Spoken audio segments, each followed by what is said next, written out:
This, I don't know whether to call it the beast or the beauty, both for sure, is the Desert Eagle 429 by Magnum Research. This thing is a beast of a handgun. It's funny, when I was talking with Outlaw Ordnance about what I wanted the design to look like, we started talking about things I love, and of course the first thing I mentioned is bear hunting. Being a huge bear hunter, my slogan, it's about living, and that comes from all the anti-hunters always thinking that everything we hunters do, that we're just about killing. And so not true, but I told them I love fly fishing pike on a fly rod, I love mountain lions, and definitely grizzly. Oh, American flag, we gotta have the American flag, and I love mountains. After a while, I started saying, well, geez, I know I'm giving you way too many ideas. And he said, nope, it's all good. They sent, days later, Outlaw Ordnance sent me a mock-up, and they included every single thing that I wanted, and I love it. They just did such an amazing job. It is a beast. I'm running the Razor 3 MOA sight by Vortex on it. Every single handgun is gonna have its own application, but I just wanted something that was, I could fit with it, leave the sight on it, fit easy on my chest, so Rasco holsters. Now we just gotta find the cat.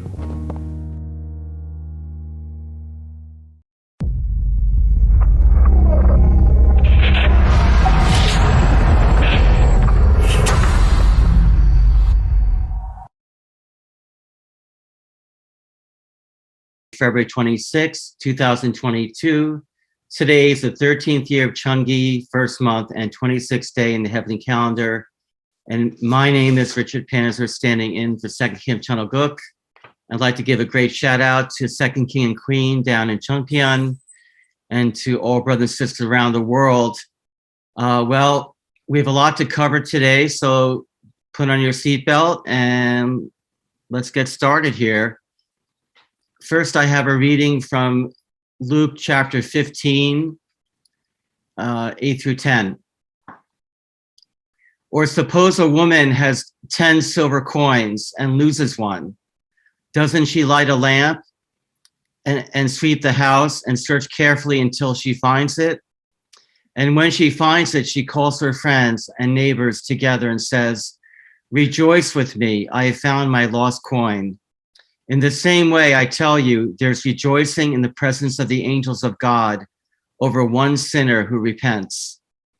And I believe you can see this painting of the woman. She's been looking all over her house, for this lost silver coin, and she's kind of desperately looking all over, and probably maybe even for hours, right? And then she finally finds the lost coin, and she is obviously very happy, right? And Jesus is using this story to show us how God and the spiritual world are happy when somebody repents and comes back to God. And I was thinking about this in terms of people doing very evil things in the deep state. And I am praying that people in the deep state, that a number of them can repent and tell the world what they did, because that would shorten the suffering actually for the world, right? I mean, they've done horrible things to lock down the whole world, and they've destroyed millions of lives. There have been thousands and thousands of suicides among young people who were depressed, and it's not natural for a young person to be locked up for 2 years and to wear this face diaper, and it's completely unnatural. They've done, of course, there are these mandated vaccines which are untested, and which for a number of people, a certain percentage of people, have very harmful side effects. They've done so much damage, right? And then abandoning our friends and people who trusted us in the nation of Afghanistan, they've been hunted down, tortured, murdered. Many Christians there in Afghanistan, the same thing, right? Not to mention American citizens. And so many betrayals have taken place in the last 2 years. And so I'm praying that among those people who participated in those evil things, that a number of them will come out and testify to the world. I was part of this evil plot to steal the 2020 election and to put the puppet Joe Biden in the White House. And I want to, it's been on my conscience, and I'm confessing now that I was part of a satanic plot, of a deep state plot. And I'm praying for those people to repent. And that would shorten the time of suffering for the world, right? And anyway, that's what I'm praying for. Okay, now I'd like to share from True Father Samyang Mu's words from Chun Sangyang. One spiritualist wept profusely after praying about whether I was real or fake. He was crying so bitterly in spite of himself. He cried for a day, 2 days, every day. Why is that so? To know me means to know the heart of weeping bitterly. Without this, you cannot know me.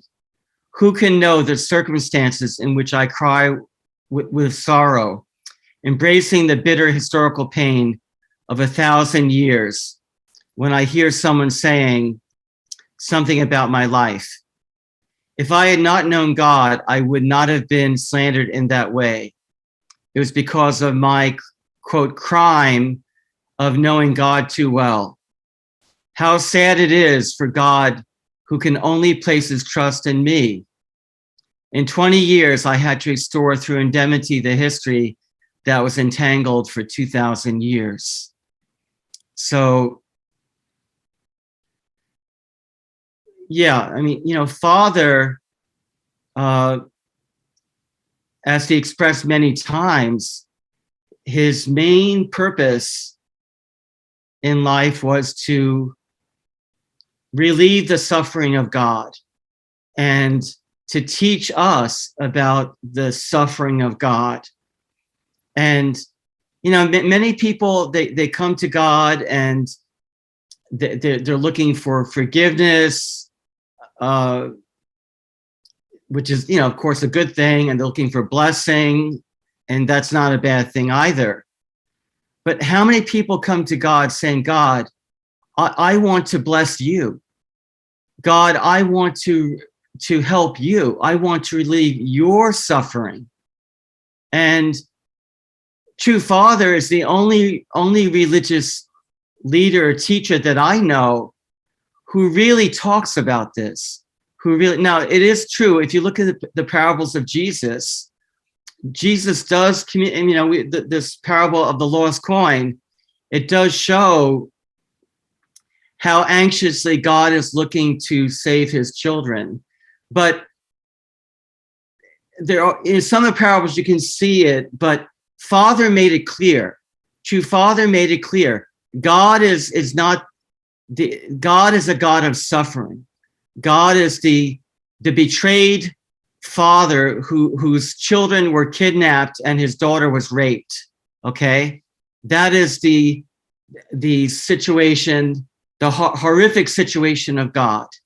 And I believe that True Father spent his whole life, at least from the age of 15, when Jesus called him to complete his ministry on the earth, that Father spent his whole life to liberate the suffering heart of God. And that, to me, is why I believe True Father is the second coming of Christ, because nobody else has revealed that I know. And And of course, it's not just talking about it, but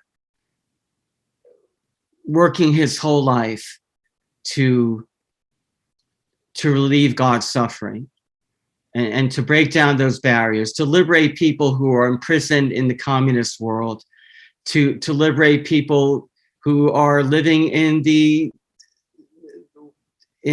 so-called free world, because we also have many delusions and blindness that we have. And then also, Father, work to liberate people who are in hell in the spiritual world. Who else talks about that? Who else thinks about that? Nobody that I know. Okay, I mean, only, I would say only God thinks about saving the people who betrayed him. And, you know, we can be arrogant. We can say, well, you know, I'm on the good side. You know, I've been, you know, reading the scriptures and trying to live a good life. But as St. Paul says, you know, our righteousness is like filthy rags, right? So we're in the group that who betrayed God, basically. And it's only through Christ that we are made acceptable. Of course, we have our responsibility not just to be forgiven, but we have our responsibility as true Father taught very clearly, and as Jesus also spoke about, to take up our cross and to do God's will and to help to bring God's kingdom on this earth. Because the gospel of Jesus Christ was the gospel of the kingdom of God on earth. And that is something that true Father made absolutely clear and worked his whole life and was accused and betrayed and suffered because of that. So anyway, thank you, true Father. Thank you, Jesus. We know that we're not enough, but we want to do our best. So thank you. Okay, I'm going to now shift gears here. And I realized that I've been sharing a lot of bad news, which I'm going to do again, but I decided that I want to share some good news first, okay? And look, all of us, I think, are praying for, you know, the people in Ukraine and Russia. I do not, no one rejoices that there's a war. There are a lot of innocent people who are getting killed or who are being made homeless and have to be, you know, migrants to Poland or other countries. And so I want to pray for the people of Ukraine and also for the people of Russia, you know, that they don't need to, you know, to be involved in a war. They don't need to be, I hope this can end soon. And I mean, I don't want to even get into the politics of it. That's a whole nother discussion, but I just, no one wants to see people, you know, murdered and die. But I do consider some good news is the freedom convoy, the trucker convoy that's going towards Washington, D.C. from the West Coast. And there was a mayor in New Mexico who welcomed the trucker convoy.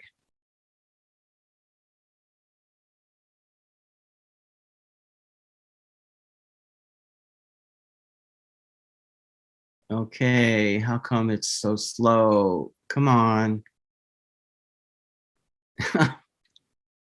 Oh, wait, I'm sorry. Here we go. All right. Okay. It was working before. It was working before. Oh my gosh. Okay, well, all right, let me go to the next one. I hope this is working better. Okay, this is Freedom Convoy USA 2022, a message from the organizer, Kyle Sefcik. An intro. Hey, Inspired Tribe, how's it going? It's John Nolan here. It's kind of getting late, but I wanted to bring you an update because we promised we were going to cover the American Freedom Convoy as well. And as some of you might know, they're on the road. And I want to share with you a message from Kyle Sefcik, who's the organizer of the Freedom Convoy USA. He's also a candidate to become governor in Maryland.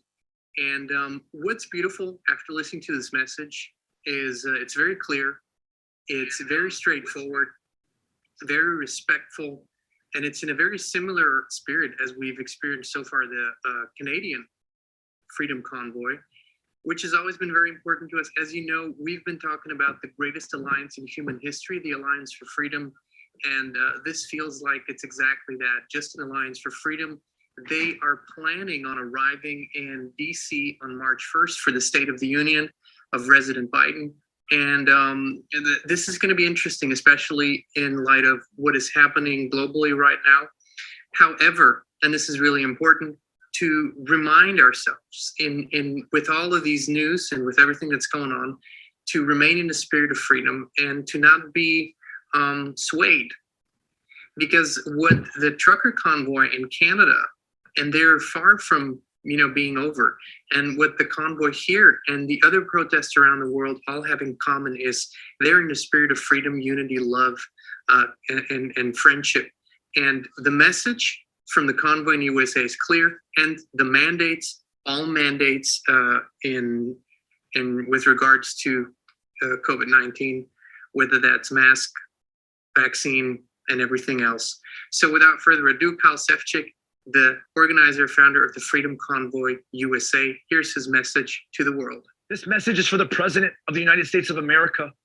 My name is Kyle Sefcik of the Freedom Convoy USA 2022, and our routes meet here in DC on March 1st in time for your State of the Union address. We are very organized and our routes are public. I even pulled a permit for the National Mall to be respectful. I just want to be as transparent as possible from the start so there's no confusion. We are coming peacefully, and we're going to do this lawfully and constitutionally. I want the rest of the world to know our plans so that there's no twisting and lying about who and what we are. I'm coming to you as a father, a small business owner who's unaffiliated to any parties. We just want government overreach to end. On behalf of Freedom Convoy USA 2022, we are asking you to end the state of emergency, end the mandates once and for all. Sir, the world is watching us because they know that if what's happening in Canada happens to us here in the land of the free, then freedom as we know it is gone. So we are leaving the choice to you. The decision is in your hands. This whole convoy, this whole assembly on the National Mall, it doesn't even have to happen if you just end things now and we can get on with our lives. To you other convoys that plan on meeting us here, we look forward to seeing you and joining with you. We're going to do this right. We're going to do this honorably. Mr. President, we have no other motives in this mission. You see, the government, our elected officials of both parties have failed us tremendously these last 2 years. And now it's time for us, we, the people, to fix this, to end this. We're ready to get back to our lives, the ones promised and guaranteed in the United States Constitution, Bill of Rights, and the contract that you signed and swore an oath to under the one true God. This is simple. End this.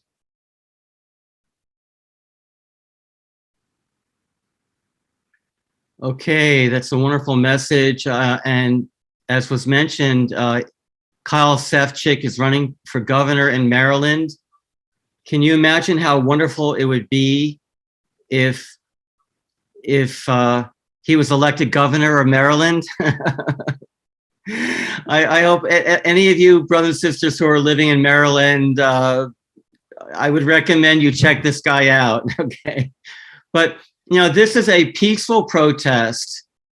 The amazing thing about the Freedom Convoy in Canada was how peaceful it was, and I just want to really urge brothers and sisters.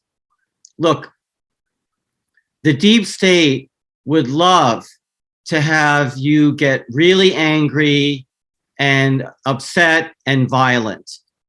Because if you do that, then you're just helping their game, right? If we become violent, then they can the American people will turn against us and say, oh, you're violent, you're a terror, this kind of thing, right? But we have self-control, we show love, and we're standing for freedom for all people in this nation. But we need to show, love, basically, even towards people who are acting in a pretty bad way, right? So don't let them manipulate. I mean, they've done horrible things, okay, no question about it. But don't let them goad you into doing something that would actually harm we gain when we keep the moral high ground, okay? You look at Martin Luther King and the civil rights movement. I'm sure there are a lot of people who wanted to commit violence against the whites. Those truly were white supremacists in a number of the southern states. I'm sure that there are people who have lost loved ones and who wanted to be violent. But Martin Luther King, he trained all the people who were working with him. The night before they did the march, they would gather in the church and they would pray and sing and speak, and he would guide them. And he told them clearly, we must have self-control. We must not respond with hatred, because if we do, then Satan has won. Okay? Now, the second king has taught us we do need to be trained and ready to defend our families and communities.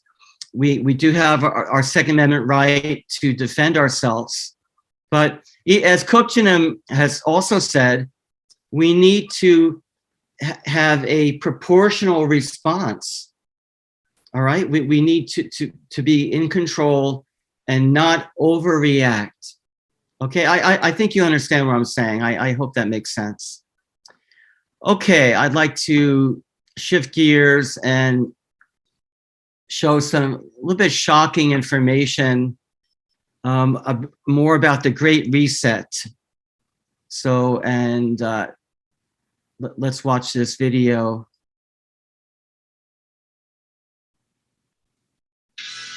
Kim, what's on your radar? Well, I want to talk about the World Economic Forum's young global leaders. We've talked about the World Economic Forum on the show before in regards to the Great Reset, a conspiracy theory that isn't a conspiracy theory, but an actual agenda to reshape how the world economy runs. You will own nothing. The elites will own and run it all. But don't worry, you'll be happy. The idea seems to be to move towards a technocratic corporatism where every aspect of our lives is monitored and controlled by others. Klaus Schwab, the founder of the WEF, is particularly upfront and even proud of his Great Reset agenda. He's built websites and even wrote a book. Another thing he's particularly proud of is his ability to shape and influence world politics through the World Economic Forum's Young Global Leaders Program. Now, you might have caught some wind of this organization on a recent episode of Joe Rogan's podcast with his guest, Majid Nawaz. Let's watch this clip. They call it on their own website, they call it the Great Reset. That's what they say themselves. Yeah, that's a bizarre thing to do, openly. Why do you think they openly discuss it that way?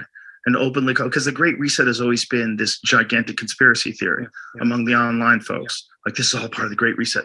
Well, when he wrote a book called The Great Reset, you're like, hey, man, shouldn't you be hiding this? And in 2017 at Harvard, he's saying, we're going to basically, all of these world leaders will penetrate their cabinets with our young global leaders. He's open.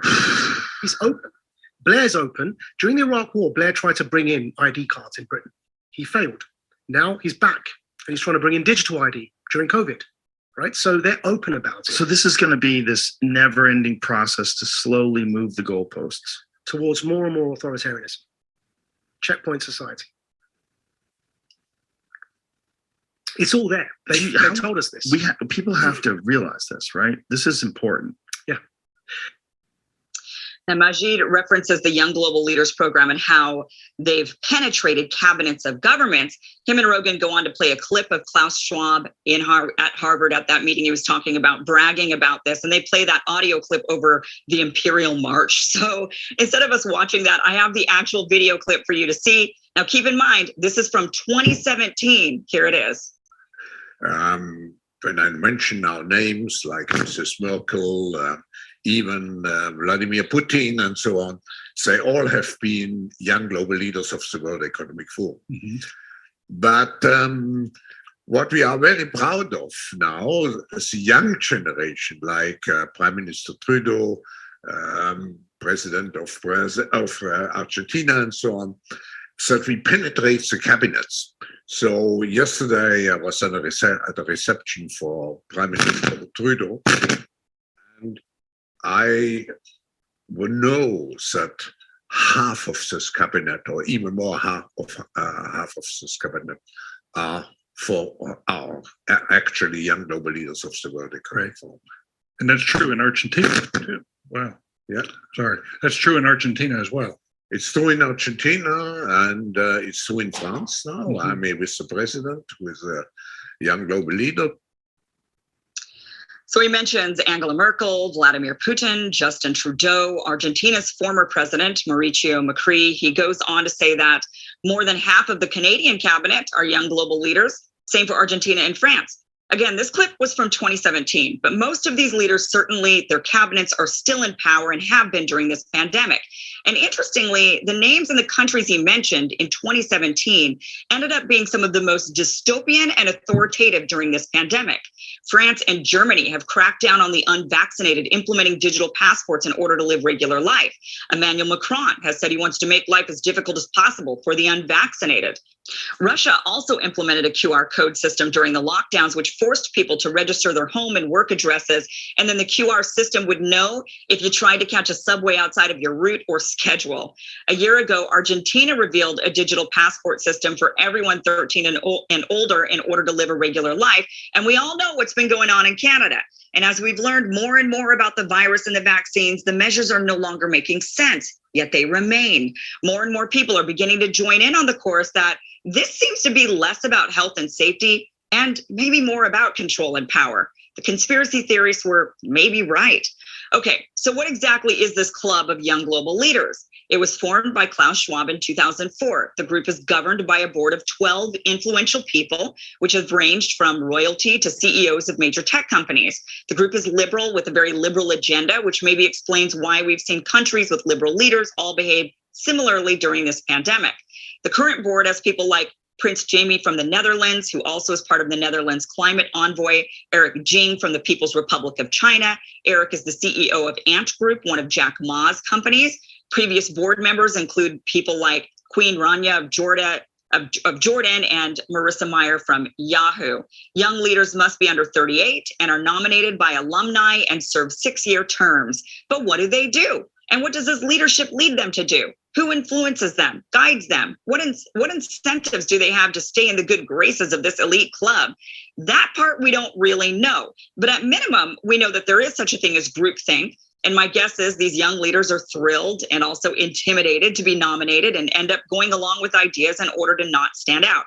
If everyone else is saying this is the thing that's right and we all agree on it, even if they don't, people go along just to not be the lone contrarian. So groupthink is at minimum a consequence of being in this club, but it's more likely more than that. It's more likely the leadership is shaping this group to think a certain way so that when they ultimately infiltrate cabinets, they will likely tend to govern a certain way. That makes sense because that is the stated goal of the World Economic Forum and its Great Reset. There is a stated agenda. And of course, their Global Young Leaders program is a grooming ground for getting leaders in positions of power to usher in this agenda. So who else is in this club? Now, you might be surprised to hear some of these names, but here are some of them. Jacinda Ardern, the Prime Minister of New Zealand, Sebastian Kurz, former Chancellor of Austria, Zhao Zhuan from the Ministry of Science and Technology in the People's Republic of China, Pete Buttigieg, the only other Democratic presidential candidate besides Kamala Harris to get a cabinet position, Mark Zuckerberg, a man who has helped censor dissent, Tulsi Gabbard. I was actually surprised with how in line with lockdowns Tulsi was at the beginning of the pandemic. Dan Crenshaw is also a young global leader. People actually talked about a Tulsi Dan Crenshaw ticket. Alexander and Jonathan Soros, George Soros' sons, and several of the Rothschilds. Other names, Niall Ferguson, Van Jones, Jack Ma, Gavin Newsom, Stéphane Bancel, the CEO of Moderna, Sanjay Gupta, Nikki Haley, Chelsea Clinton, Amal Clooney, Ashton Kutcher, Leonardo DiCaprio, and of course, Dr. Leana Wen. Now, a lot of these names, guys, have a lot in common. Okay, I think you get the point. And look, these people do not advocate limited government, that's for sure.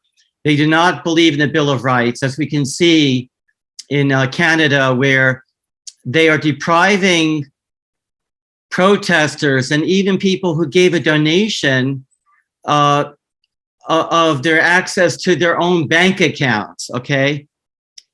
And this is without due process, obviously, right? So they don't believe that you should have the freedom to choose your own health, your own medical care. They don't believe that you should control the way your children are raised in terms of they even want to vaccinate children and have that be a requirement. Okay, of course they're mandating this untested vaccine. They wanted to mandate it for companies with 100 or more employees, right? So, vaccine passports, the mask, all those things, right? They don't believe in the Bill of Rights. It's very clear. They want to take away your property. In some cases, put you in internment camps. And I believe that there are internment camps that have been used in certain countries. I believe in Canada, and I mean, these people, and the ultimate look. There's this whole rhetoric about against so-called white supremacy, okay, but that label is only applied to conservatives and Christians, okay. So it's really an anti-Christian agenda, okay. The Christian worldview is that we are born as the sons and daughters of God. We're made in God's image, and for that reason, we have certain inalienable rights. They don't like that, right?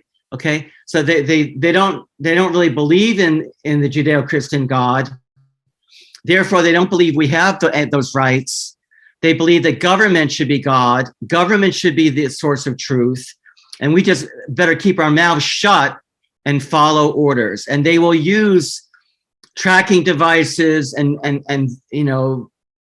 digital passports to monitor where we go, what we say online, and basically to control speech. And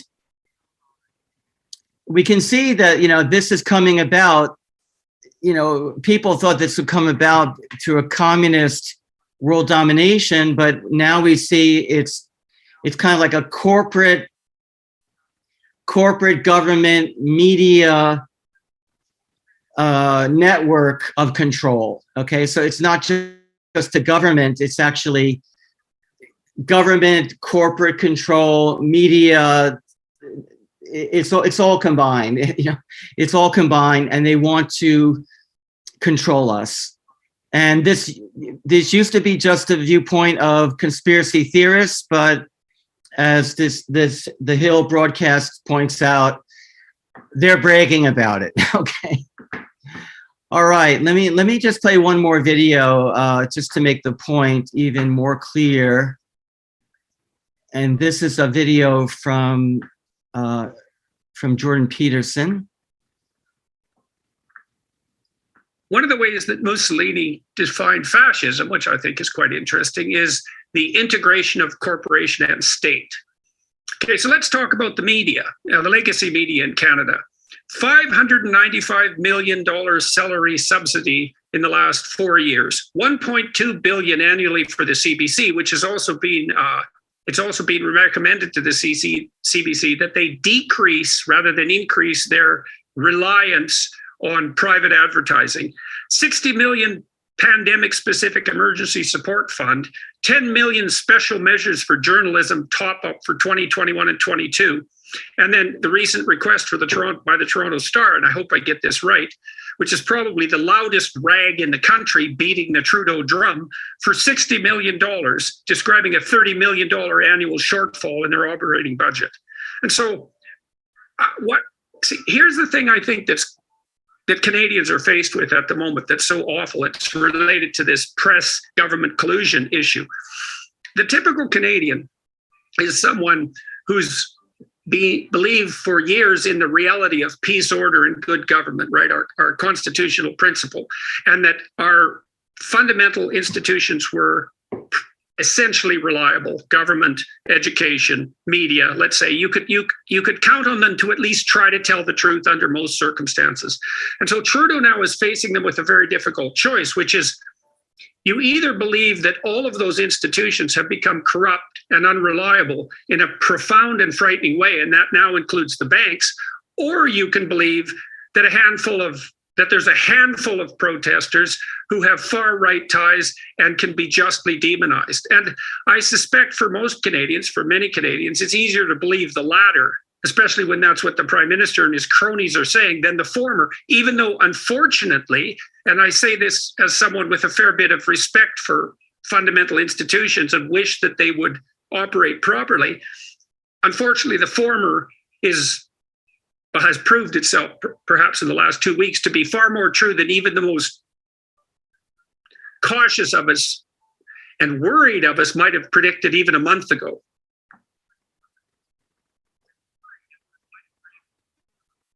Okay, I think very well said by Jordan Peterson. And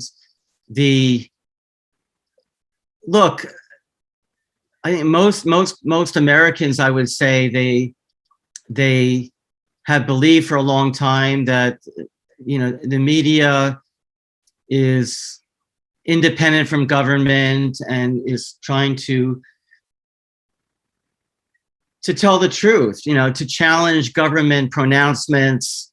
But now we see, I mean, certainly in the nation of Canada, Connecticut, the Canadian Broadcasting Corporation is just basically, I mean, they're getting all this government funding. So of course they're not going to bite the hand that is feeding them. And here in the United States, with a few exceptions, basically the corporate media is just simply parroting what the government is saying, basically. I mean, I have so little respect for I used to respect journalism. As I've said before, journalists go to foreign countries where there are wars, and in some cases, they're killed there. Okay, they're risking their lives in very dangerous situations, and they risk their lives to report and let the world know what's going on there. Now, I used to respect them so much, but now they're just propagandists. National Public Radio, you're just a propaganda machine. Washington Post, New York Times, and then sometimes they will finally report the truth about 3 or 4 or 5 years too late. So they lie, and then a few years ago they say, "Oh, by the way, we were lying to you, but there was no Russia collusion. The Hillary campaign, they were spying on Trump, the Trump campaign, and now we know they're even spying on the Trump White House." And when Trump said those things, they were laughing and mocking him. Well, media, you suck. Okay, you suck. And the American people are waking up. That's why no one watches CNN anymore. You'll probably go out of business quite soon. And good riddance. Good riddance. You liars, you fakes, you betrayers, you betrayed our country, you betrayed the truth. You have an obligation to tell the truth. But you sold out for money and power, and you will be judged.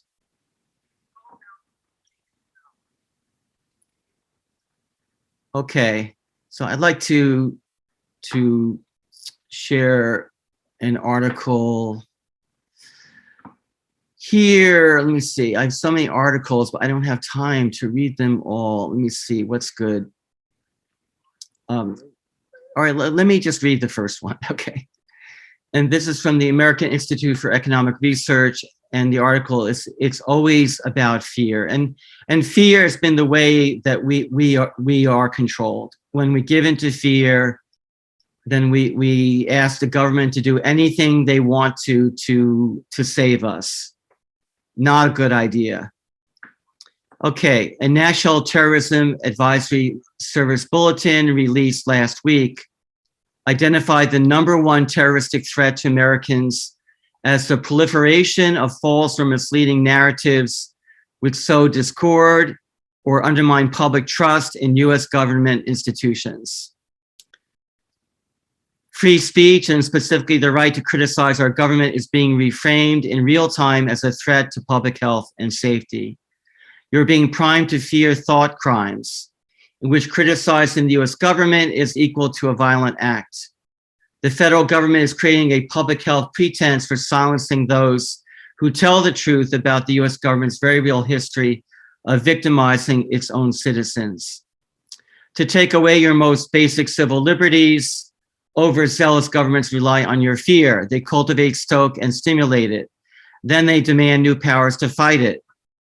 H.L. Mencken aptly observed in 1918, the whole aim of practical politics is to keep the populace alarmed, and hence clamors to be led to safety by an endless series of hobgoblins, most of them imaginary. A population clamoring to be led to safety can easily be persuaded that some of its freedoms, even the most cherished ones, must be suspended until the danger has passed. A laundry list of supposedly civilization-shaking specters, the threat of communists, crack cocaine, crime, Islamic extremism, COVID-19, has thus been presented to the public to inspire their fear and ensure their continued willingness to cede constitutionally guaranteed natural rights. Each of the most authoritarian abuses of the state can be traced to a particular enemy conjured by fear in the public imagination. When we allow ourselves to be led in fear of such an enemy, we invite the full repeal of the Bill of Rights. So she gives different examples. First, drugs. The hyper-militarized police now commonplace on American streets is a legacy of the war on drugs. Media fear-mongering is driven as much by rating as by political agenda. Americans tuned in to see inner-city war zones ravaged by prohibition-related violence. Anchors and analysts reminded us to be afraid of the crack epidemic might do more, of what the crack epidemic might do to more American communities. Okay, so it gives different examples. No-knock raids like the one that recently killed Amir Locke and Breonna Taylor in 2020, and thousands more whose names we never learned were justified as a response to drug fear. Home invasion by armed men in the middle of the night is exactly the horror our Fourth Amendment was designed to prevent. But police told us they need to do it this way to prevent drug dealers from flushing evidence, to protect police who might be at risk during a daylight raid. We allowed unthinkable violence to be waged in our communities and in our names to soothe the carefully cultivated fear of illicit drugs and their users. Civil asset forfeiture under Fourth Amendment shredding travesty was codified by 1970 drug abuse prevention law, promising to target drug kingpins and smugglers. Once the precedent was established, government expanded to stealing money, cars, homes, and property without ever even alleging the owner committed a crime. The whiff of drug money was enough to toss basic American protections out the window. By 1990, the US Attorney General openly told his agents, quote, "To reach our budget target, every effort must be made to increase forfeiture income. As of 2014, police steal more from Americans than burglars." By stoking fear and then launching a war on drugs, the federal government created a public health and safety pretense for superseding civil liberties. Sure, the 4th, 5th, 6th, 8th, 9th, and 10th Amendments were eviscerated in the process, but we had to get the drugs off the streets. Extremism and terrorism. The 2000s brought the war on terror with its color alerts and 24/7 news chyrons choked with exclamation points. And then he talks about the Patriot Act. From the fear-driven Patriot Act came surveillance and spying powers, government knowledge of the private lives of citizens that would have been unthinkable in previous decades. The kind of sinister entrapment and harassment the FBI once reserved only for civil rights leaders could now be turned on any American. Our papers and effects, in which we have a 4th Amendment right to be secure from search, can now be endlessly searched and even preemptively compiled on the off chance we might one day become a suspect of a crime. The Department of Homeland Security, which issued this week's shameful memo alleging that, quote, undermining public trust in a government institution is an act of terrorism, is itself an institution born of fear. A nation captivated by the horrific violence of 9/11 terrorist attacks was well primed to accept an unprecedented expansion of federal power, enshrined in a cabinet level position, all born of fear. COVID-19. The First Amendment was suspended in 2020. I never would have believed Americans would stand for it. The right of people peaceably to assemble, including for religious worship and to petition legislators, was put on indefinite hold by bureaucrats trying to, quote, slow the spread of the COVID-19 virus. In our fear, we acquiesced. Every branch and level of government embraced the fear. Sophisticated but fallible risk prediction models foretold total human disaster. The population was paralyzed. The price, and this headed to a hotly contested presidential election of 2020, would be to sacrifice peaceable assembly. We would not be allowed to meet in workplaces or courthouses or restaurants or public squares. Commerce ground to a halt. Highways were empty. An unelected government agency was allowed to classify us into critical infrastructure and non-essential, and confine many of us to our homes. We were implored to accept 2 weeks of disruption to our lives because if we'd known it'd be 2 years, we would have refused. But the slow drip of poisonous fear continued. It was a year of dystopian language like social distancing and contactless everything. We were taught to see each other as potential contagions, not potential collaborators. And with only the barest fabric of functioning community or commerce left to us, people clamor for the federal government to do something, to make choices, to protect them from the fear. We fall into the same traps over and over again, easily manipulating to surrendering the very foundations of free citizenship. We insist in our fear that government control others, and that we never ever seem to realize that the, quote, emergency powers we grant in the heat of fear will haunt us for cold decades to come. Okay, I think you get the point here. Let me read a little bit more. Many were hopeful that a vaccine widely administered could deliver us from lockdowns. Rhetoric about the unvaccinated was designed to both excuse the ineffectiveness of containment strategies by assigning blame and to direct our fear of the virus toward other people. The dehumanization and othering as with drug users was a necessary and telling step. I'm amazed at how so much fear has raised our tolerance for the abuse of our fellow citizens. Mass firings, travel bans, and house arrest have been justified and defended to protect us from the virus and more accurately to assuage our fear. Okay, and yeah, so this is a quite good article about how fear of the COVID-19 virus justified total loss of our God-given rights and lying by government, hiding of data. They just came out. New York Times finally reported the CDC has been hiding data about adverse vaccine events and other data too. The ineffectiveness of the vaccines for most of our population. Okay. Yeah, anybody who speaks out is accused of giving misinformation. And then the whistleblowers, Facebook whistleblower, fact checkers who are not fact checkers, they're propagandists. Okay, anyway,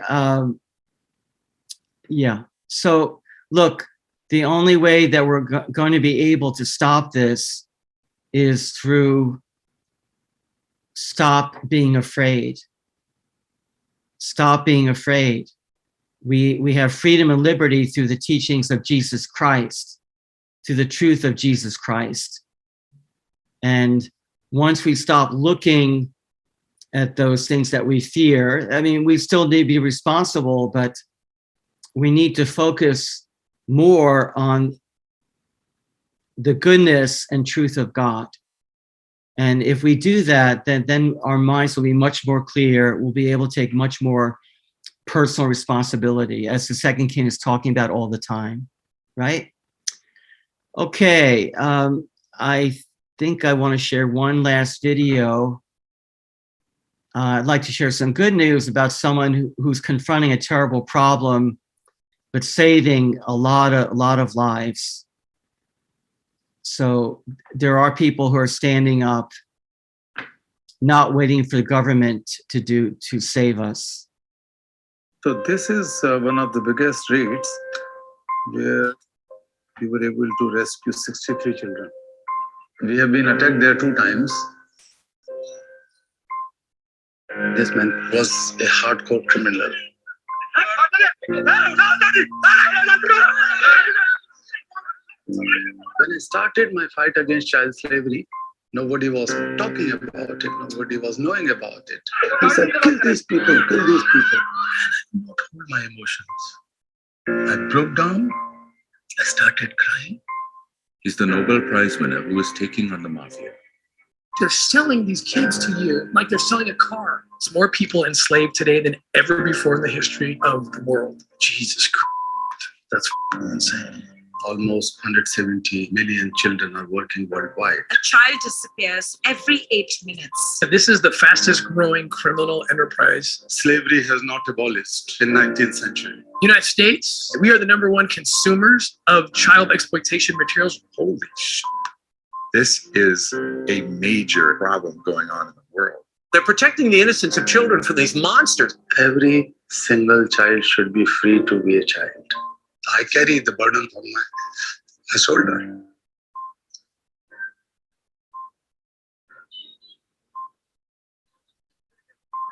My colleagues have faith in my mission, but they also have faith in my leadership. All of them have heard the stories of Gumdas.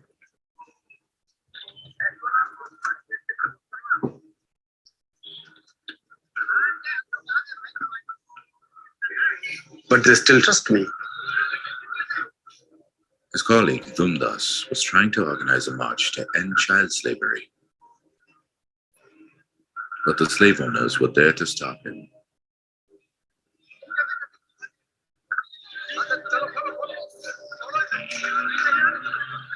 When I arrived, it was chaos. Blood on the street. Everyone was crying. And then I found him. Dhumdas was beaten to death.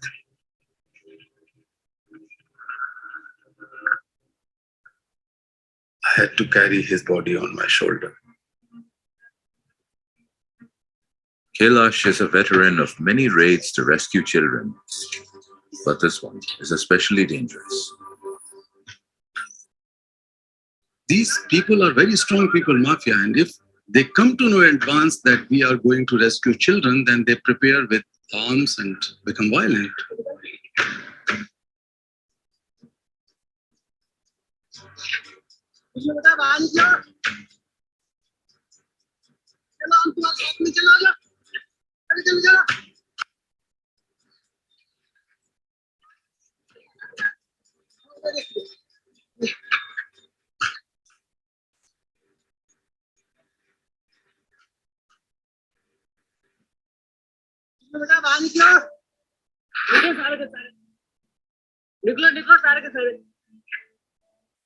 I still feel that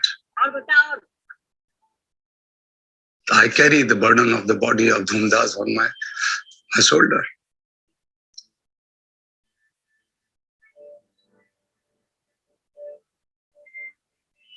Slavery has not abolished in 19th century. It exists in its cruelest forms today, now in the world. Millions of children are sold and bought like animals, trapped into mining and factories and farms and fields and houses. Traffickers are quite smart people. They move around, they identify certain areas, and they successfully bring the children and sell them out to different places. Each time a child is rescued, a person gets prosecuted. And each time a person gets prosecuted, we make a bunch of new enemies.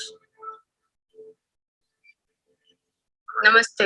एक लड़का गायब है, उसका जो सोनू उसका नाम है। तो ये अभी अच्छा ये बताओ बच्चे की उम्र क्या है अभी? ये मेरा भाई सोनू है। 12 में। दलाल का नाम जो है तो आलिया रसूल है। आलिया रसूल। Trust me, if Sonu is alive anywhere on this earth, I'm going to find him. To find Sonu, Kailash must go undercover into a child trafficker's factory. This boy has been missing for the last 7 months. Sonu has been trafficked to Delhi for one of the... Who took him? This trafficker, whose name is Ali Rasool. So And the child has been taken to Delhi. Taken to Delhi. Do you have any clue where is he working now? Turkman Gate. Acha. This is dangerous area. Yeah, this is a dangerous area. That's what the thing is. So We have been attacked there 2 times.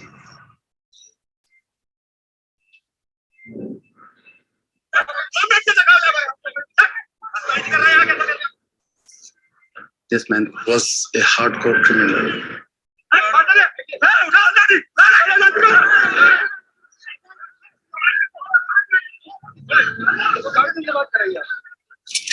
He said, kill these people, kill these people.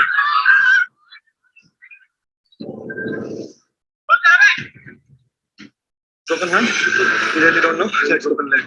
We need to go immediately. Great fate.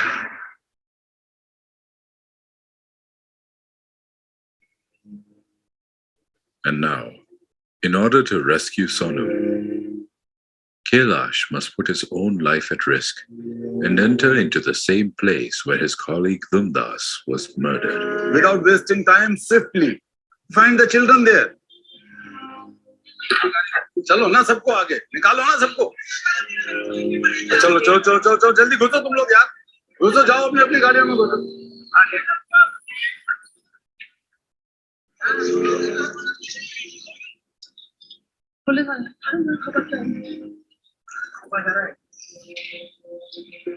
जब कुछ है नहीं तो बंद क्यों कर दिया? लेकिन अभी तो हमें नजर आ रहे थे। चाहे इन लोगों बच्चों से सब इस पर आ गए। रुको, इस वाले पर आ जाओ भाई, इस पर आओ, ऊपर इस पर आओ यार, इस बिल्डिंग में आ दोनों में। कहाँ है? आ जाओ बेटे, डरो मत। अरे इधर इधर, हेलो चल चल चल, तख्त से नीचे लो, वो तीनों को ले लो। रुक जाओ जी भाई। ले लोगे बेटा?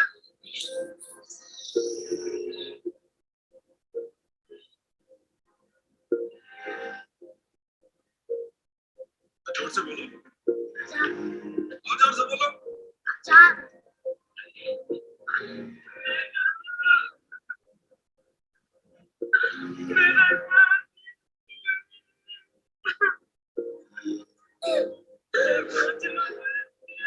I'm so pleased, so happy, and so fulfilled that Sonu is now living with his mother. No problem in the world is born without solution. Solution lies in the womb of the problem itself. One has to be a little bit smart, a little bit compassionate, a little bit courageous. I've seen children who lost their hopes, but now they are freeing other children. Desperate mothers sending their children to schools.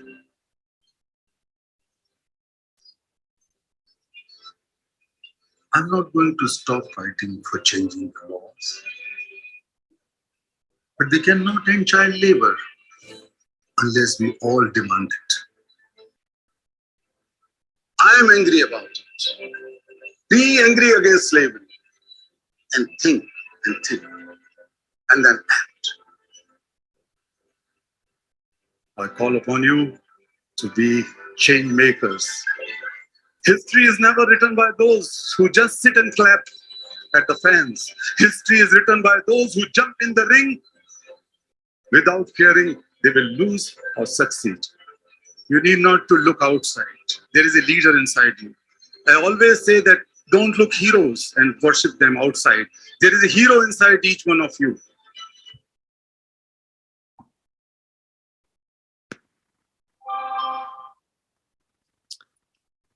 Okay, I think the message is pretty clear, and let us look. There's something very significant happening in our own country this coming week, with the Freedom Convoy coming from the West Coast. I think they'll be traveling through Pennsylvania and through many states. So you may want to donate something, right?